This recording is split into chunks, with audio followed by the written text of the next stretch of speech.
Ok, très bien. Et il y a une situation intéressante qui pourra arriver. Si on a un mini-réseau dans une localité et que sur le réseau interconnecté local, il y a un problème, ils sont exemptés éventuellement de ce problème-là. Donc, maintenant, je suis en train de... Oui, tu as parlé de... Il faut arbitrer, c'est quoi le coût de connecter soit au réseau national ou de créer un mini-réseau local.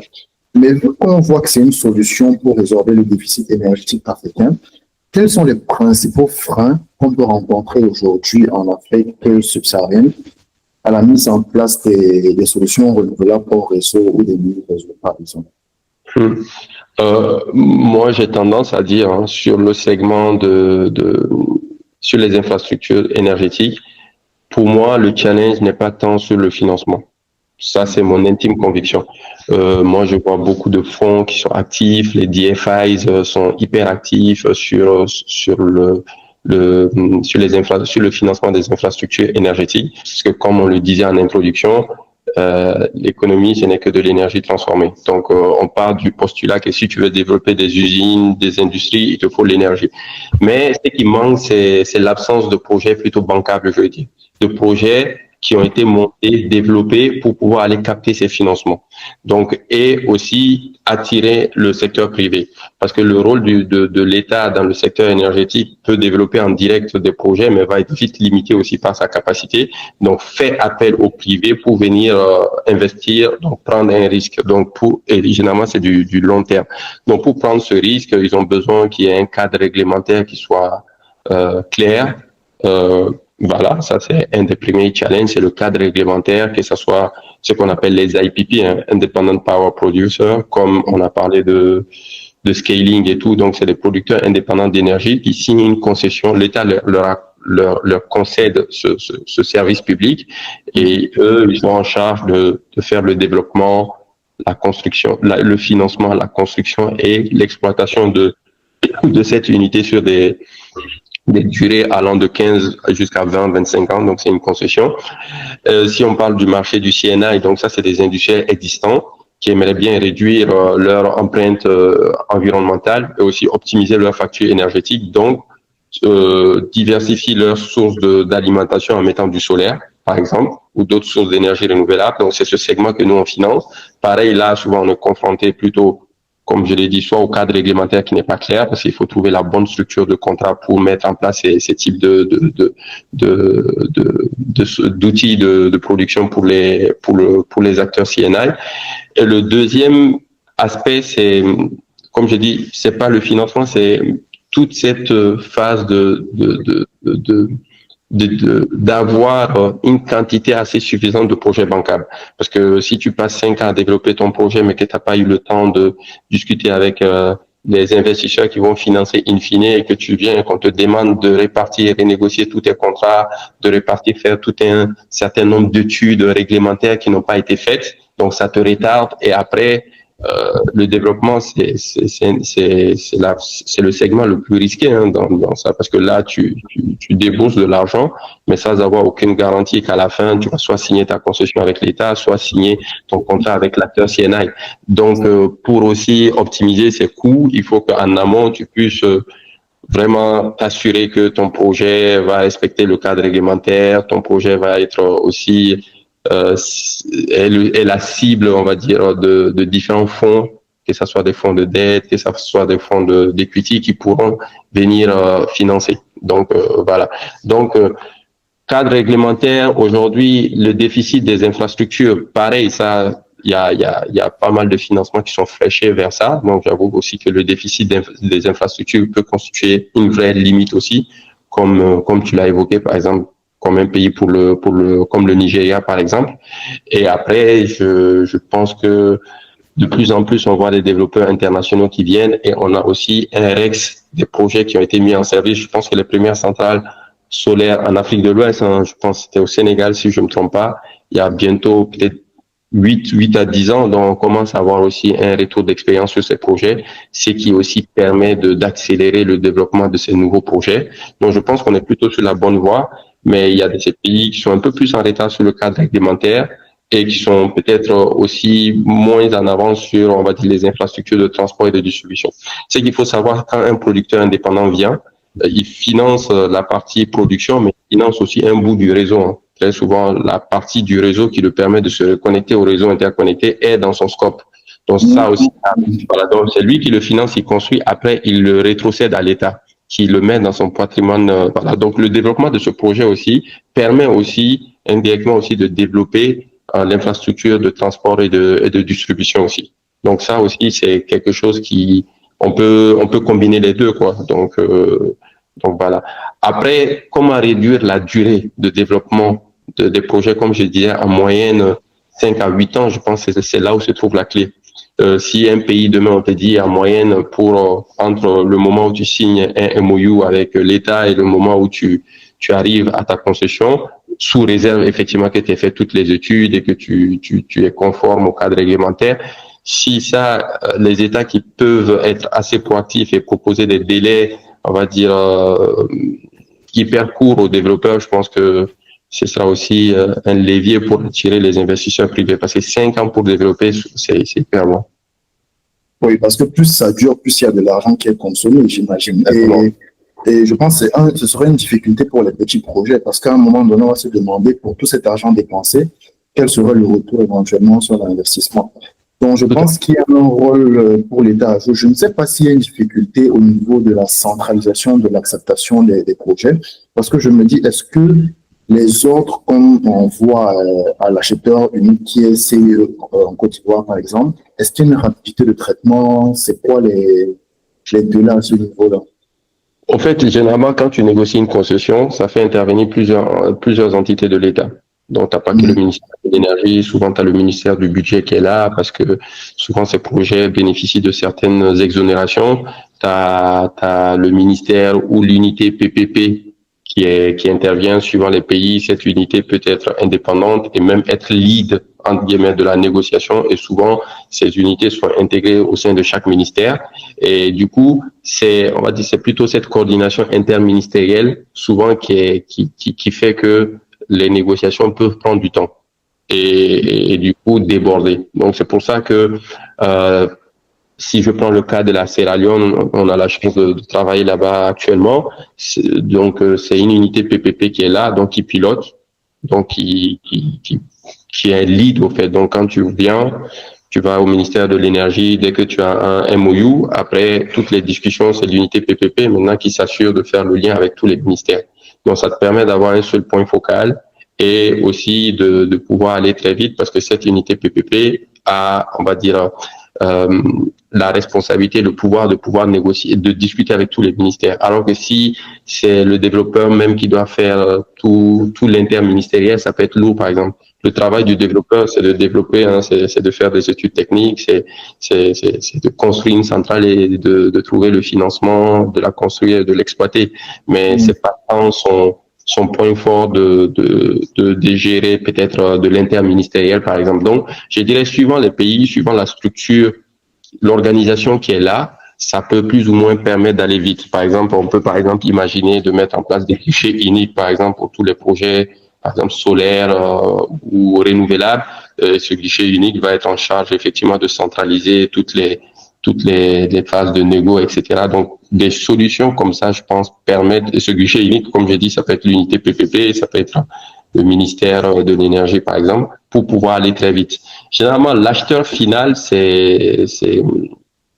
ici, l'acheteur final, c'est pas la CIE, hein, c'est CIE, mais CIE est plutôt, on va dire, l'entité qui est en charge aujourd'hui de maintenir le réseau. Donc, très souvent, c'est pas là que ça bloque parce qu'on a déjà la structure en place, mais comme j'ai dit, c'est toute la phase de la négociation du contrat qui prend beaucoup de temps. Après, la phase d'étude, ça, généralement, c'est entre les mains du développeur. Donc, s'il prend beaucoup de temps, s'il peut pas imputer de retard à l'État. Voilà. Donc, maintenant, pour faciliter certains États, qu'est-ce qu'ils mettent en place? Par exemple, on sait que une des choses les plus difficiles pour un développeur, c'est de sécuriser le foncier. Parce que très souvent, ces projets, pour la plupart, ne sont pas en zone urbaine. Hein. Donc, sécuriser le foncier, souvent, c'est des process qui prennent du temps. Donc, dans certains pays, et je pense même que c'est le cas ici, pour certains projets, l'État te met à disposition le foncier. Donc ça, par exemple, typiquement, ça permet aux développeurs de gagner beaucoup de temps et de conduire ces essais et ces études parce que les études tu les fais quand tu as un site donné. Hein. C'est quand tu fais l'étude environnementale et d'impact, il faut que ton site soit identifié déjà pour que tu puisses conduire ces études. Donc, par exemple, ça, c'est aussi une étape cruciale qui permet aux développeurs, OK, le foncier est déjà là, sécurisé. Ça nous permet d'aller aussi très vite. Donc, entre autres, je dirais, il y a la question du foncier, il y a la question, comme je l'ai dit tout à l'heure, de ce guichet unique ou d'un interlocuteur unique pour pouvoir aller vite. Et après aussi l'état de travail aussi avec des développeurs sérieux et qui ont un track record aussi. Parce que tu peux signer aussi un MOU avec un développeur mais qui n'a pas les moyens d'investir ou qui s'y connaît pas. Donc bon, après ça peut aussi prendre du temps parce que soit il n'a pas les moyens, soit il sait pas exactement comment s'y prendre, quoi. Ok, très bien. Aujourd'hui, il y a plein de choses qui bougent. Est-ce qu'il y a d'autres projets sur lesquels tu regardes qui te semblent marquants pour le développement de l'électrification en Afrique actuellement? Oui, donc après voilà, si on parle que d'électrification, c'est vrai que ça c'est Ouais, parce que la politique par pays est différente. Donc on voit qu'il y a des pays qui sont beaucoup plus avancés que d'autres. Après, quelque chose qui va vraiment permettre, c'est d'avoir on va dire, l'électrification qui avance. Je pense que tu avais parlé du programme M300 qui vient d'être lancé par la Banque mondiale et la BAD. Donc ça, c'est des initiatives qui sont fléchées vers avoir plus d'investissements sur les trois segments que j'ai cités, plutôt la production, transport, distribution. Ouais. Mais il faut pas oublier aussi le WAP, donc le West African Power Pool, c'est super important. Ça permet d'avoir un marché d'énergie ouest africaine et aussi d'avoir des programmes, et c'est déjà en cours, d'interconnexion entre les pays.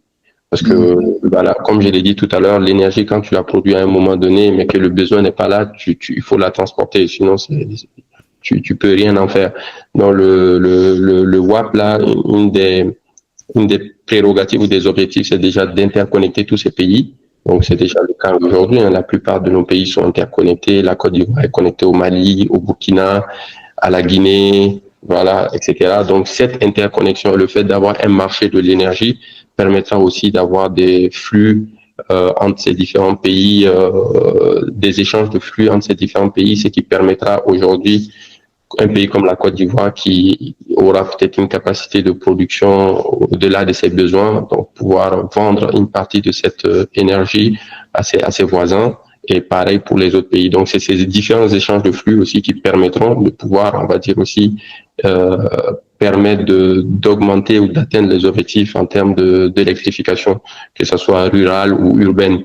Aujourd'hui, on a des pays qui sont pas encore industrialisés. Donc, imagine demain si on a vraiment un boom des industries, ce qui est, je pense, la politique commune aussi de la plupart des pays. Donc, il faudrait que nos capacités de production aujourd'hui continuent d'augmenter pour pouvoir suivre. Donc, pour ce faire, il y a diversification, mais il y a aussi ce projet de WAP qui est hyper structurant. Très intéressant, oui, c'est naturel parce qu'il y a des pays qui ont des capacités de production supérieures à d'autres et ça permet d'évacuer l'excédent d'énergie produite vers ces marchés-là. Donc, j'ai envie de m'intéresser un peu à tout ce qui est structuration et financement. Je sais qu'aujourd'hui, chez Ecosystem Invest, qui est spécialisé dans le tech, comment est-ce que vous identifiez les projets à fort potentiel, les projets hors réseau à fort potentiel et quels sont les critères clés que vous regardez aujourd'hui au niveau du fonds? Oui, nous, du coup, aujourd'hui, nous, on finance ces projets très souvent c'est des développeurs qu'on finance. Donc, ces développeurs, leur métier, du coup, c'est d'aller voir ces clients finaux, donc les clients CNI, et de leur proposer une offre technique et financière. Donc, la plupart de ces clients, très souvent, ils sont réticents ou ils ont tout à fait raison de ne pas financer upfront cet investissement. C'est comme si tu construis ta maison, c'est pas toi qui vas aller payer la CIE l'argent pour faire l'extension réseau. Donc, l'approche, c'est que tu payes plutôt des factures. Donc là, l'approche, c'est la même chose, c'est que le client industriel, à la fin, il veut avoir un service, et c'est Energy as a Service. Et à la fin, il veut juste payer un loyer, si c'est un contrat de leasing ou si c'est du corporate PPA, de payer l'électricité qu'il a consommée avec le prix du kilowattheure que vous avez convenu ensemble dans le contrat. Donc nous, ces acteurs, quand ils viennent nous voir avec ces projets, donc on analyse le projet dans son entièreté, hein, on regarde les aspects techniques, on regarde la nature du contrat qu'il a signé avec son client final. Et je dirais que ce contrat, c'est la pierre angulaire de notre financement. Parce que nous, on fait ce qu'on appelle de la dette senior sans recours. Donc, on fait ce qu'on appelle du project finance. Donc, on s'appuie que sur l'actif qu'on finance. Donc, et pour cela, il faut qu'on s'assure que cet actif génère des revenus dans le temps. Et ces revenus sont backés par un contrat. Donc, comme je l'ai dit, qui peut être un contrat de leasing ou un corporate PPA, suivant ce que la réglementation autorise. Donc, on va faire une analyse profonde de ces contrats pour s'assurer qu'il y a toutes les protections pour nous en tant que prêteurs. Et derrière, on travaille aussi avec des conseils, notamment des conseils juridiques, qui nous accompagnent pour s'assurer que les contrats sont conformes. Les aspects techniques, pour certains projets d'ailleurs, on internalise, comme tu l'as dit, moi je suis ingénieur de base, donc c'est des choses qu'on fait en interne. On regarde les équipements qui sont utilisés avec la structure de garantie qui les accompagne. On travaille comme une banque, quoi. On va faire le KYC, on va s'assurer qu'on travaille avec des personnes de bonne réputation. Et après, on apporte de la dette pour ce projet et le développeur met ce qu'on appelle l'equity. Donc, pour maintenant compléter le tour de table et pouvoir financer cette infrastructure qui va construire et exploiter pendant toute la durée de construction. Donc, par exemple, des clients qui ont comme clients finaux, comme tu l'as dit, des usines, mais on a beaucoup dans notre portefeuille aussi nos clients qui ont des clients finaux des opérateurs télécoms, ou ce qu'on appelle les tower companies. Donc, ça, voilà. Donc, ces tower companies, aujourd'hui, ils sont en charge de gérer les tours télécoms. Et comme je l'ai dit, la baisse constante du coût du solaire fait qu'aujourd'hui, c'est une alternative. Donc, ils solarisent un peu toutes ces tours télécoms. Donc, l'alimentation de ces tours télécoms est en partie fournie par du solaire ou à 100%. Donc, les acteurs, quand ils viennent nous voir, c'est la même structuration, la même approche. Donc, on s'assure que le business qu'ils sont en train de financer, c'est un business fiable. Donc, on fait nos analyses crédit, nos analyses marché, etc. Et après, on apporte du financement à plutôt ce développeur-là qui contractualise avec cet acteur final. Mais il peut nous arriver aussi de financer directement l'usine. Hein. Ça, il y a aucune solution. Mais très souvent, l'usine, comme c'est pas son cœur de métier, le solaire, donc c'est plutôt des développeurs dont c'est le cœur de métier qui propose ce service à l'usine. Une usine qui, je sais pas moi, produit du lait, par exemple, son métier, c'est pas d'aller développer des projets solaires. Donc, lui, a besoin de l'énergie comme un service. Donc, ces développeurs, eux, ils font les études, ils dimensionnent le projet, ils prennent le risque d'ingénierie, le risque de construction et le risque de financement. Et derrière, toi, tu t'acquittes juste d'une facture ou d'un loyer pendant la durée du contrat. Donc, grosso modo, c'est comme ça qu'on structure nos projets. Après, on finance aussi de l'IPP. Donc, l'IPP, c'est ce qu'on a évoqué tout à l'heure. Là, c'est des gros projets. C'est la même chose, mais juste qu'au lieu d'avoir l'acteur CNI, tu as la Compagnie nationale d'électricité qui est ce qu'on appelle le off-taker, c'est-à-dire ton client final. Donc, dans un cas, ton off-taker, c'est une société privée qui est un acteur industriel commercial. Et dans l'autre cas, ton acteur, c'est la Société nationale d'énergie et tu injectes directement sur le réseau interconnecté. Alors que l'autre, toute la production que tu fais est directement consommée par cet acteur, en fait. C'est ce qu'on appelle de l'autoconsommation. Donc, mais en termes de structure et d'approche, c'est la même chose. On fait les mêmes analyses crédit, on fait les mêmes analyses techniques, les mêmes analyses contractuelles, etc., etc. OK. Et j'ai vu que l'horizon de la maturité des crédits que vous donnez, il me semble, c'est du 10 ans. Est-ce que c'est un choix qui est justifié? Parce que je sais que généralement, il y a des contrats qui peuvent aller jusqu'à 25 ans. Quel est le derrière ce choix de 10 ans?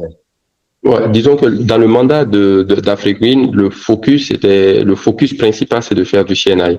Et généralement, la plupart des contrats CNI, c'est des durées qui matchent avec la maturité qu'on a en fait. Maintenant, les projets de plus de 20 ans, 25 ans, c'est plutôt sur du CNI.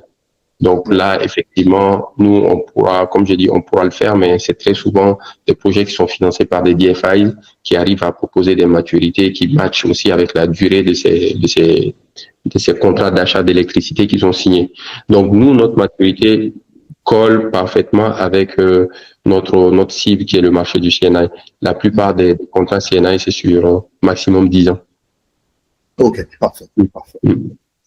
Donc là, on va bientôt arriver au terme de notre entretien, mais j'aimerais avoir ta vision un peu sur l'avenir de ce secteur-là. Est-ce que si tu pouvais débloquer un seul élément pour lever l'accélération de l'électrification en Afrique, quel serait le levier que je choisirais? C'est une très bonne question. Il faut que moi, je dirais le cadre réglementaire. Franchement. Parce que je me dis, dans tous les pays, si tu as un cadre réglementaire et clair, et on va dire, quand je dis cadre réglementaire, ça englobe même, on va dire, la gouvernance de la Société nationale d'électricité, ses financials, tout. Ça fait que derrière, tu débloques vraiment l'investissement privé. Donc, il va se rier vers ce pays et développer, au fait. Donc, dans le cadre réglementaire, tu as aussi tous les aspects environnementaux et sociaux. Hein. Donc, vraiment, c'est ça. Plus le cadre réglementaire est clair et que les règles du jeu sont claires pour tout le monde, et je pense plus le privé est prêt à venir prendre ce risque sur du long terme. Donc c'est vraiment le point principal, je dirais. Après, c'est vrai aussi que la santé financière de la Société nationale d'énergie et la structure globale de gouvernance de ton secteur de l'énergie, avec un organe de régulation, par exemple, etc., qui est là, avec une gestion des revenus qui est très claire pour les acteurs privés qui viennent, parce qu'ils vont être payés à partir de ces revenus qui sont collectés. Tout ça contribue au fait à pouvoir doper l'investissement privé et aussi, comme je l'ai dit, par ricochet aussi, permettre à l'État même après de pouvoir aussi lever des fonds pour pouvoir investir peut-être plus dans la transmission ou plus dans la distribution ou même de porter certains projets stratégiques, par exemple d'off-grid pour des localités très isolées, par exemple. Donc voilà, ou de subventionner ou d'apporter des subventions ou des outils de garantie pour des localités très isolées où effectivement avec la péréquation tarifaire, tu sais, même si la localité est très isolée, que toi, en tant qu'État, le coût du kilowattheure est plus élevé, tu vas quand même facturer le même coût. C'est ça qu'on appelle la péréquation tarifaire. Donc, quand tu veux respecter ça, tu es obligé, par moment, pour certaines localités, de subventionner, en fait. Donc, du coup, pour pouvoir faire tout ça, il faut que tu aies déjà cet attrait-là du secteur privé, mais aussi même des DFIs, des DFI, des différents organismes qui te permettent par ailleurs après de pouvoir lever facilement du financement ou émettre des instruments de garantie, etc. Voilà. Ok, très intéressant. Oui, bon, ça se voit parce qu'aujourd'hui, les pays qui attirent le plus les investissements dans les infrastructures d'énergie, c'est les pays qui ont amélioré leur architecture réglementaire en quelque sorte. On pense à l'Afrique du Sud, les pays du Maghreb ou la Côte d'Ivoire, je pense aussi au Bénin, par exemple. Exactement. C'est factuel.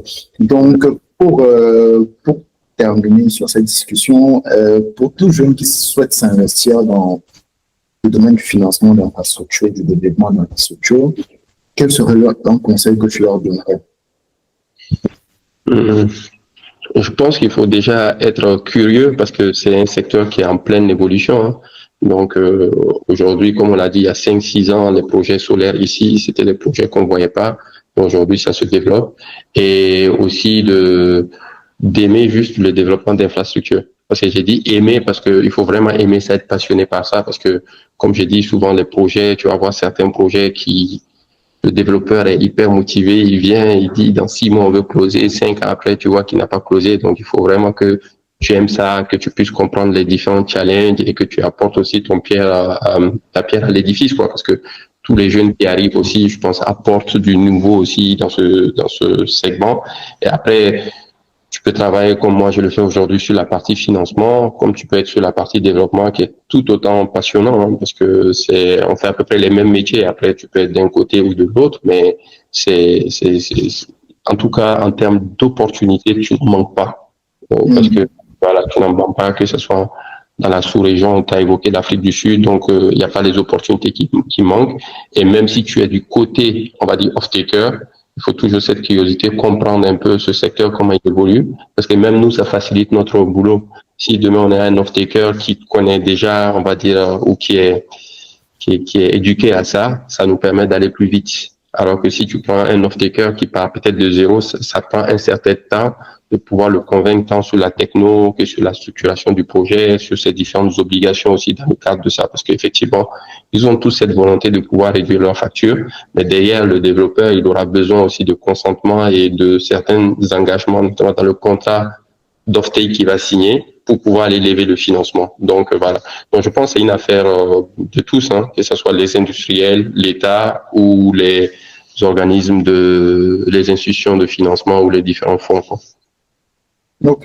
En tout cas, merci Moulay pour ton temps et merci pour les ressources que tu nous as données aujourd'hui. Nous arrivons au terme de ce premier épisode de ce nouveau format d'Afrique en projet. On prendra le temps de trouver le nom adéquat, mais on s'est déjà lancé, on a fait le premier épisode. J'espère que vous avez aimé et que vous avez appris quelque chose de cette discussion. Donc, MCP Moulay Mohamadou, directeur d'investissement chez l'Ecosys Invest, et Christian Tour, analyste financier en financement d'infrastructures chez Deloitte. Merci beaucoup. Et on se retrouve très bientôt merci Moulay. Et on se retrouve très bientôt pour la suite de ce format. Merci beaucoup. Merci, au revoir.